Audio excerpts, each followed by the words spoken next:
جس جنت کا پرہیزگاروں سے وعدہ کیا گیا ہے اس کی شان یہ ہے کہ اس کے نیچے نہریں بہ رہی ہیں، اس کے پھل ہمیشہ باقی رہنے والے ہیں اور اس کے سائے بھی۔ یہ ان لوگوں کا انجام ہے جو متقی ہیں، اور کافروں کا انجام دوزخ ہے۔ اور جن لوگوں کو ہم نے کتاب دی ہے وہ اس کتاب سے جو تم پر نازل ہوئی ہے خوش ہوتی ہیں، اور بعض فرقے اس کی بعض باتیں نہیں بھی مانتے۔ کہہ دو کہ مجھ کو یہی حکم ہوا ہے کہ اللہ ہی کی عبادت کروں اور اس کے ساتھ کسی کو شریک نہ بناؤں۔ میں اسی کی طرف بلاتا ہوں اور اسی کی طرف مجھے لوٹنا ہے۔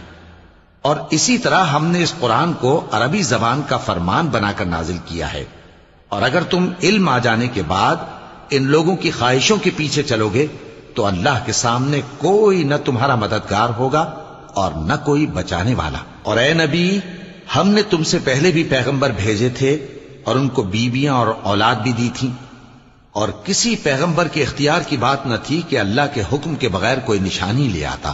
ہر حکم قضا کتاب میں لکھا ہوا ہے۔ اللہ جس چیز کو چاہتا ہے مٹا دیتا ہے اور جس کو چاہتا ہے باقی رکھتا ہے، اور اسی کے پاس اصل کتاب ہے۔